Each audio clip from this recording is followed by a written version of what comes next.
Hi, I'm Tom, and in this video I'll be doing a very simple heat loss survey on my own house as I move towards doing my own heat pump installation. Now, in a previous video on this subject I started out by looking at my existing pipework and assessing whether or not that would be suitable for a heat pump as is. The outcome of that initial look was that the pipework was mostly okay, with one section in the garage definitely needing an upgrade to a much larger bore pipe. Unfortunately, that wasn't the whole picture, as I didn't take pressure loss into consideration.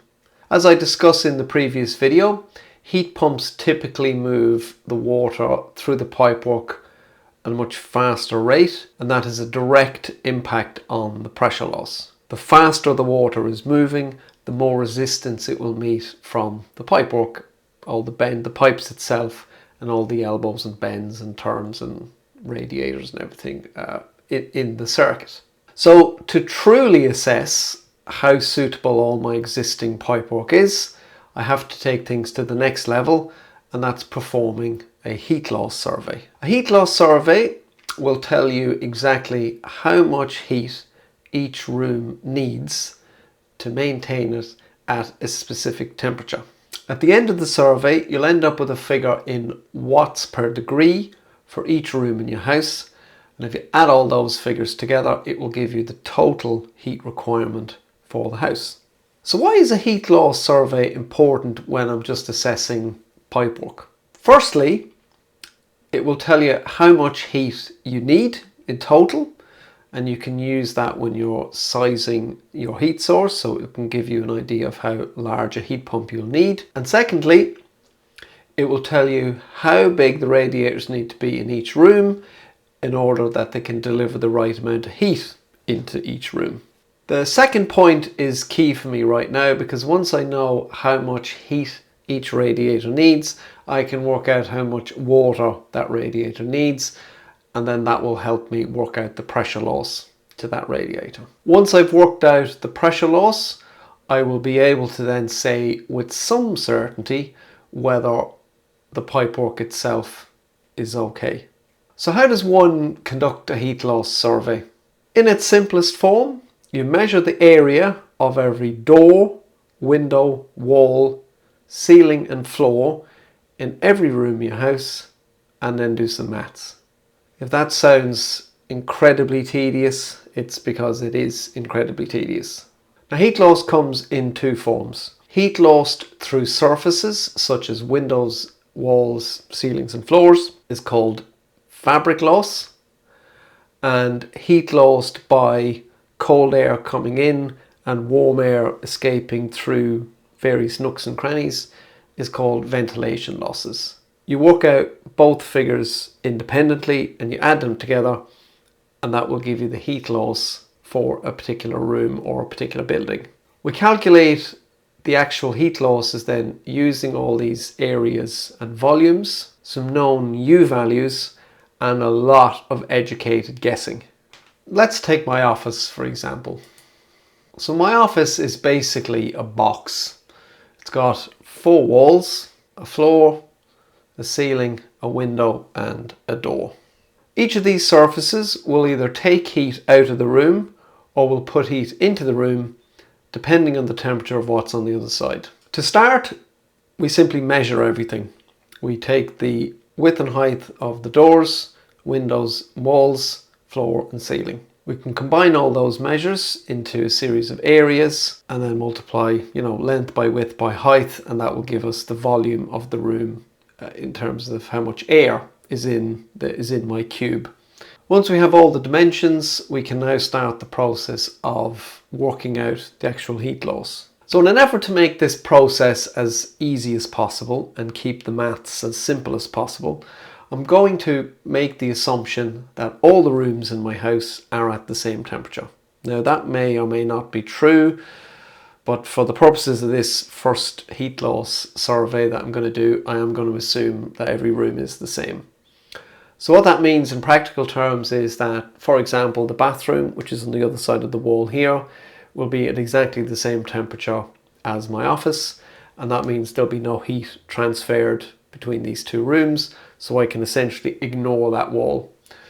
I can repeat the process for the landing, which will be that side of that wall. I can just ignore that, and my kids' bedroom is behind me. I can ignore that wall. The hallway of the house is beneath my feet.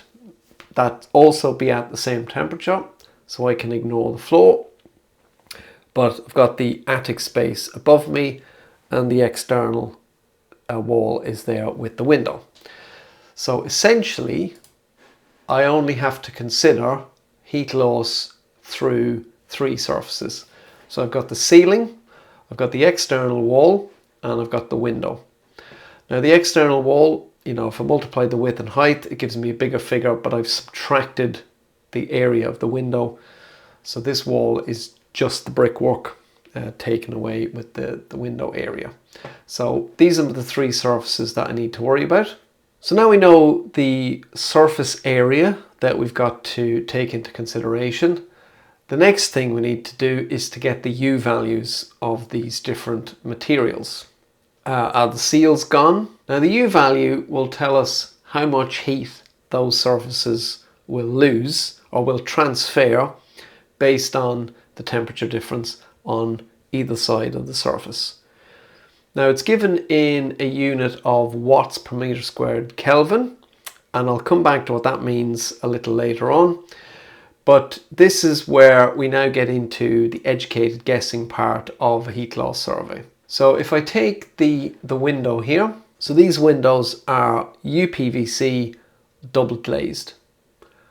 I think they were put in about 20 years ago, based on the fact that we had a guy from Anglican Windows. He came to the door, wanted to know if we wanted to replace all our windows, and said that they'd installed these roughly 20 odd years ago. Right? Whether he's telling the truth or not, I've no idea. They were here when I bought the house. The other things we don't know are how well they've been installed. So is there a huge gap between the frame and the brickwork or the blockwork? How leaky are the seals? Are any of the panes kind of slightly degassed? There's so many variables here that you can't really account for everything, nor can you actually really know without, I guess, ripping the window out and bringing it to a lab and having it tested. This is where you just have to make an educated guess using the knowledge that we have, or that I have in front of me. I've also used an MCS document which talks about kind of standard U values for UK archetypes, and for double glazing that's quite old, they give a figure of 2.8 watts per meter squared Kelvin. So that's what I'm going to go with for this. When it comes to the ceiling, I know kind of roughly what's over my head in terms of insulation, because I topped up a lot of that insulation myself. So there is somewhere between 200 and 300 mil of insulation, but it's a mix of really old paper-backed fiberglass looking insulation, which I didn't want to touch. And then on top of that, I've layered, it's kind of half done, because just where the loft hatch is and where the ladder comes, some kind of recycled plastic insulation material. I've got a U value that's somewhere between, or a thick, a U value that's about 0.18 watts per meter squared Kelvin. And I've based that on 200 mil of insulation, because I figure I should go for the conservative value, which is the lower value. And then finally, the external wall, which is here. Now, this one's a bit more interesting, as I had Thermobede cavity wall insulation added to the house about 2 years ago. So that has altered the standard cavity insulation. And from Thermobede's documentation, they say that we will achieve an average of 0.3 watts per meter squared Kelvin. For reference, an uninsulated cavity, which has a brick, a gap, a block, and some plaster, is about 0.8. So this is a little better than half or it cuts the heat loss down by more than half. So again, I'm kind of pretty confident that this value is okay. So with the U values and the area, we simply multiply the two figures together. So if we take our 5.2 meters squared for the ceiling, we'll multiply by 0.18 watts per meter squared Kelvin. We end up with 0.95 watts per Kelvin. So we can cancel the meter squared unit out, and we just end up with a measurement of watts per degree Kelvin. Repeat the process for the wall, that's 1.35, and repeat the process for the window. Now you can see immediately that the glass is the worst performing element in the whole house. It's more than triple the other two, or it's about triple the other two put together. So we've got that, that's fine. That brings our total fabric loss to 8.3 watts per Kelvin, okay, which doesn't seem like a very large figure. The next thing to look at are the ventilation losses. So ventilation losses are just based on hot air leaving the room and cold air coming into the room, and it's based upon the volume of air that's in the room. So that's simple volume, length by width by height, and that gets us about 14 meters cubed. The calculation now for this is a little bit more, there's a little bit more guesswork involved. So we take the volume, 14 meters cubed, we multiply it by the number of air changes per hour, and that kind of hand wavy figure is how often the air is completely replaced. So if I have 14 meters cubed of air, what we say here is that once every hour I'll have completely fresh 14 meters cubed of air will come in, and the old 14 meters cubed of warm air will leave. Now obviously it doesn't happen in one go, but that would be over a whole hour. This is a really contentious figure, as I'm finding, but an assumption of about 1 seems pretty safe based on the fact that I've done a lot of air tightness on the house, and I'm using some mechanical vents, some AirX mechanical vents, and they also throttle the air changes or limit the number of air changes. But again, I've kind of erred on a standard value of 1. And then we multiply that by 0.33, and that's a really sciencey figure to do with the specific heat capacity of air and stuff like that. I won't go into that, it doesn't matter for this. But we end up with a figure of 4.6 watts per Kelvin. To now take that and put it into practice, or put it into some sort of a use, the last bit of information we need is the temperature difference.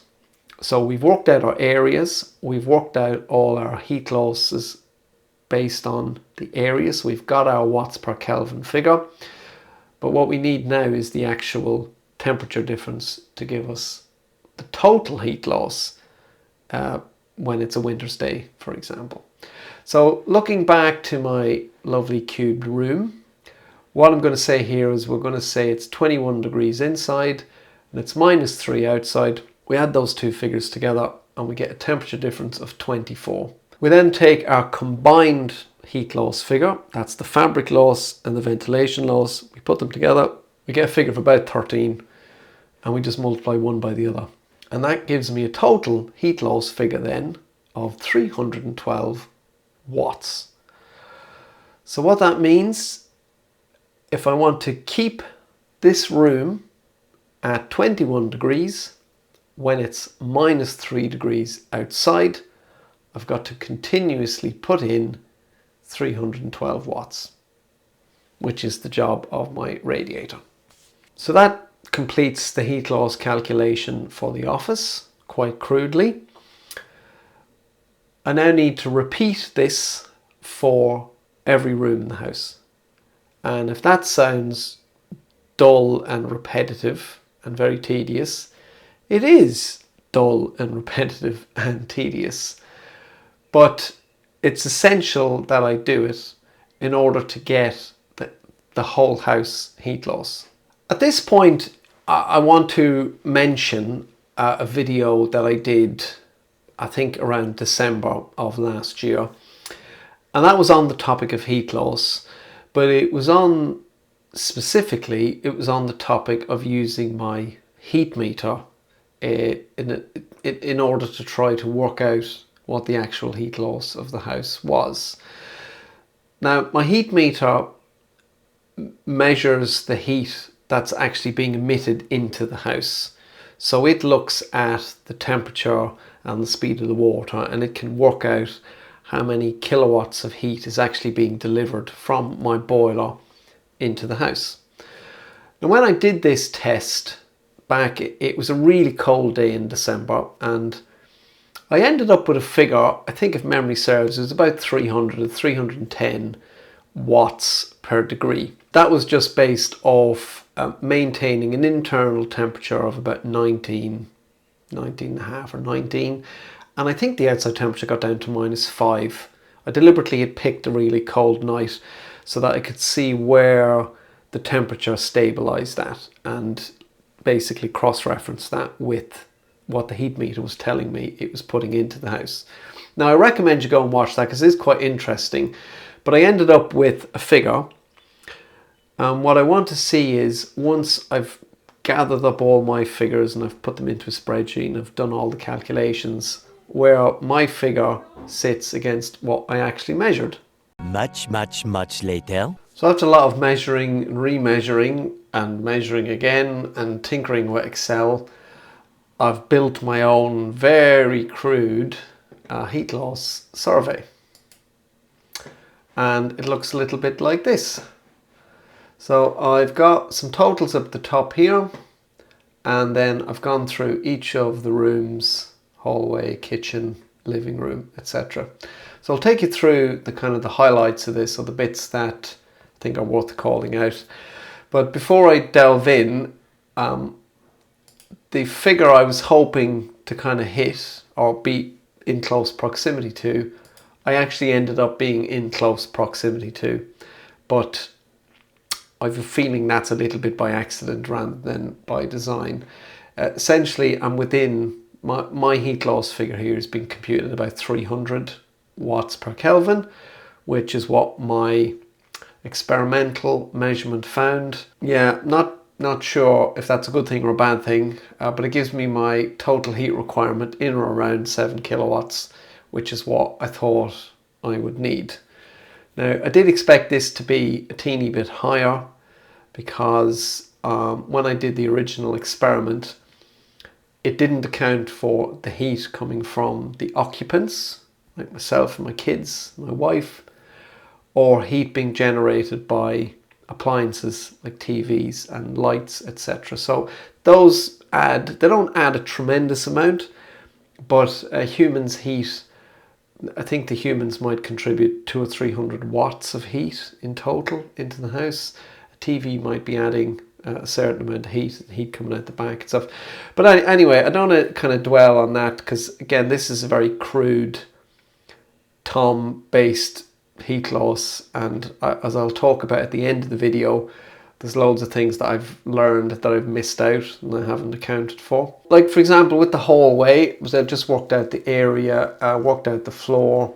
So the floor in that room it's a suspended floor, but there's a 75mm Celotex between each of the joists, for example, and then I've only got one. I've flagged one of the walls as external. Actually, in the area, I've accounted for 2 of them, but I think it's that wall as well, the one that kind of is connected to the garage. But anyway, I just took each of the surfaces, took the area, multiplied by the U value, and then as I mentioned, took the volume, and then computed the fabric and ventilation losses from that, and then it gives a total. So we do that for all. The biggest room in the house is the kitchen, because it's got quite a large vaulted ceiling, and that ended up with some of the highest heat loss of nearly 80 watts for that room. There's other little, basically the living room, there's some very small walls. It's got big set of doors on there as well. So I've taken, again, a heat loss figure that I got from Express Bifolds, which they give as an overall U value of 1.6 for all of their doors and windows. So I just kind of ran through that it took quite a while to kind of get it in a format that I kind of was happy with, that I could make sense of. Some of the rooms, like the toilet, that's right in the centre of the house, so it'll lose heat through the floor and it will lose heat to ventilation losses. But that's essentially what I ended up with. So where this starts to become quite interesting is if we take some of these figures and begin to look at them in a kind of practical terms. We know that my office here has a heat loss of 13 watts per Kelvin. The radiator itself is quite a small radiator, so it's what's known as a type 11. So it just has a single panel and a single array of fins at the back. I think you can also call that a K1. Now the output of them is more than a single panel radiator, but it's not as much as, say, a double panel radiator. During the winter, this radiator has had no problems keeping this room warm. Now I don't heat to 21, I only heat to about 19 and a half. Even when my flow temperature is down at sort of 45 or 40, there's always been enough output from that radiator.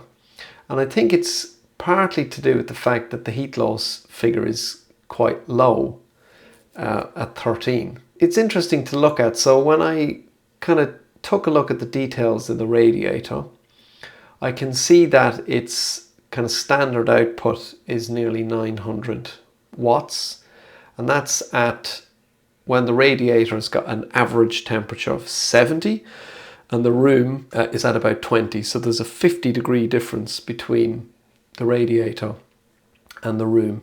Now when you start lowering the flow temperature, one of the symptoms of that, one of the side effects of that, is that the radiators don't put out as much heat, because obviously the water going into them isn't as hot, so therefore the temperature difference between the room and the radiator isn't as big. Now when I do the calculation for, we'll say, a 45-degree flow, that particular radiator is still able to output about 370 watts, 380 watts give or take, and the heat requirement for the room is only 320.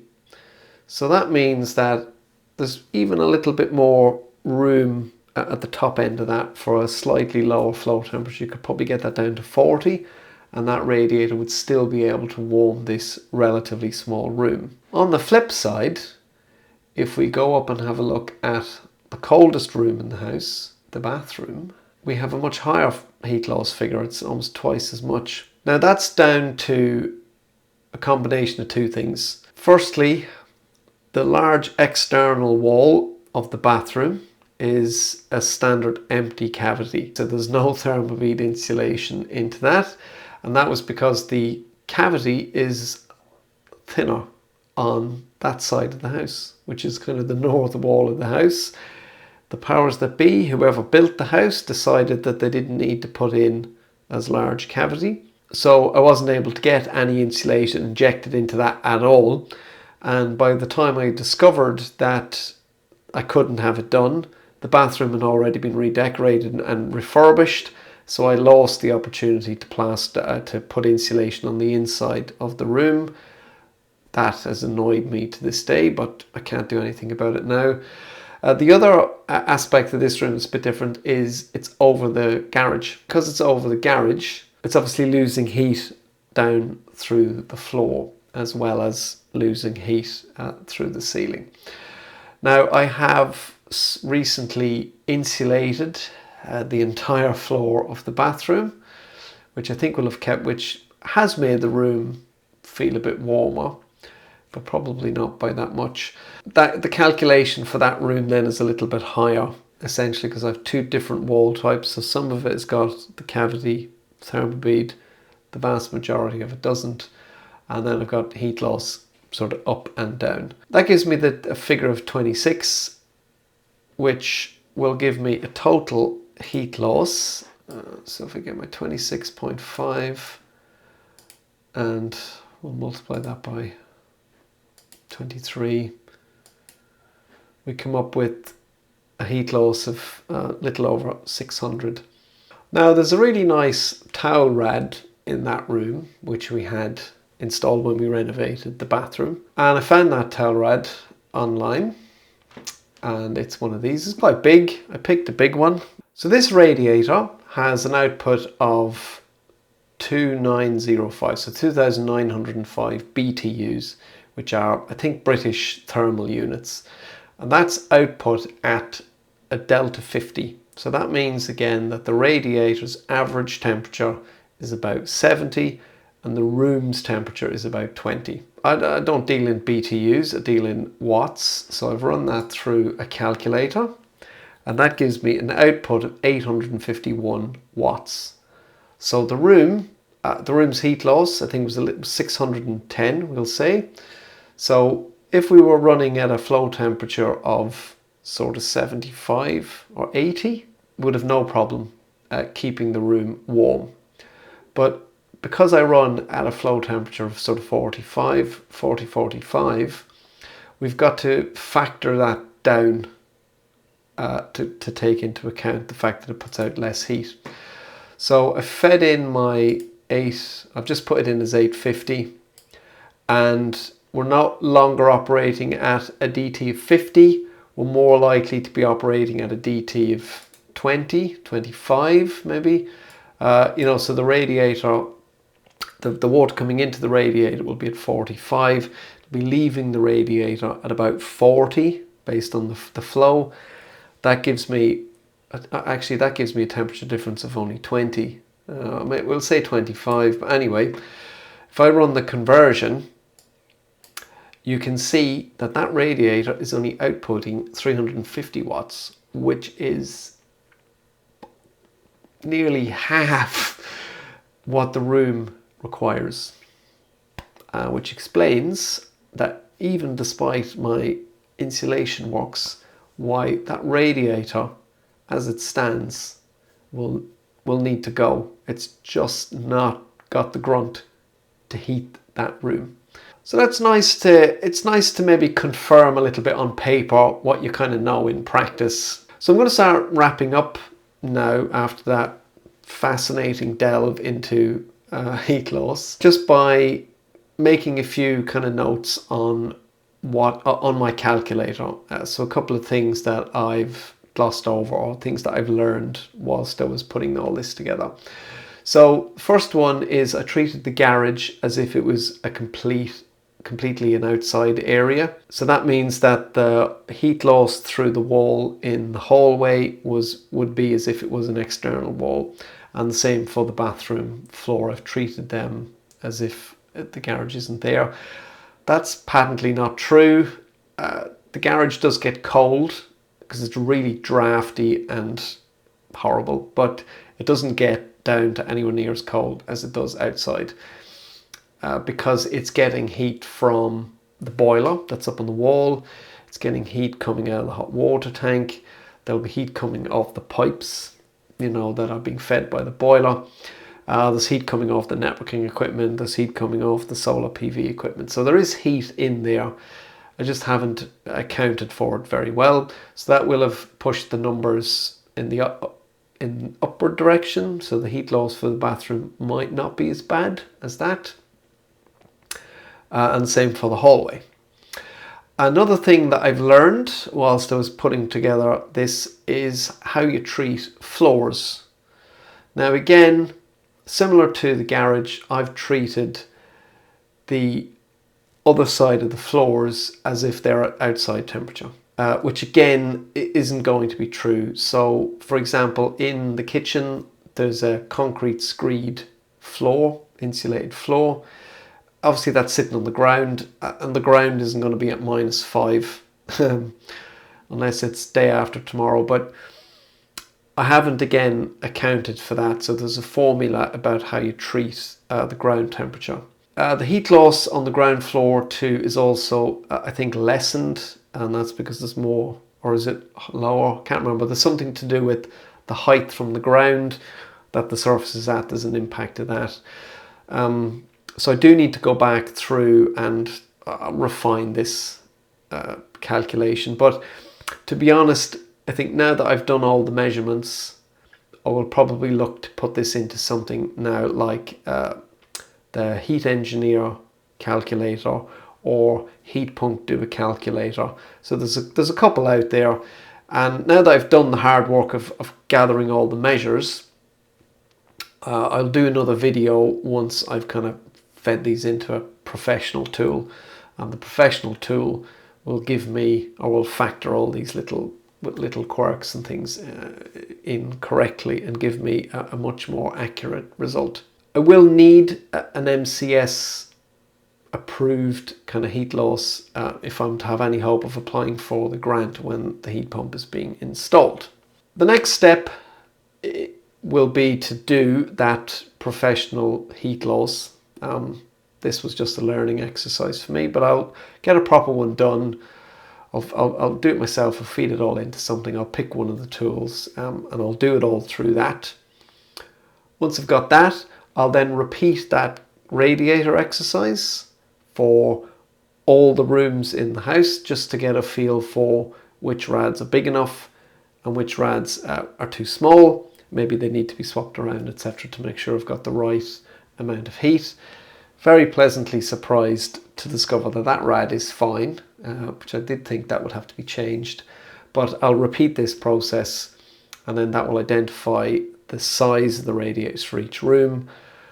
And once I've identified the size of the radiators for each room, I can then do that one last pass through the pipework. I'll be able to work out all the pressure losses, work out the index circuit, which will give me the maximum pressure loss between the heat source and that particular radiator. And then that will give me a final answer as to how much pipework will need to change. Another output of the proper heat loss will be heat pump size. That looks like it's going to be around the 7 kilowatt mark. So the number one contender for me right now is Valent Aerotherm, because they make one that's 7 kilowatts. But anyway, I'm getting well ahead of myself there. So yeah, that's it. I think I can wrap up there. I hope that's been an interesting journey through a kind of DIY heat loss, a do-it-yourself heat loss, and sort of explaining the mechanics of it, kind of how you go through it and what you need to consider. As I said, it's not complete and it's not in depth by any means, but it's been interesting to just see the interplay between the fabric, and yeah, it gets me one step closer to figuring out what I need to do with the pipework. So I'll stop now.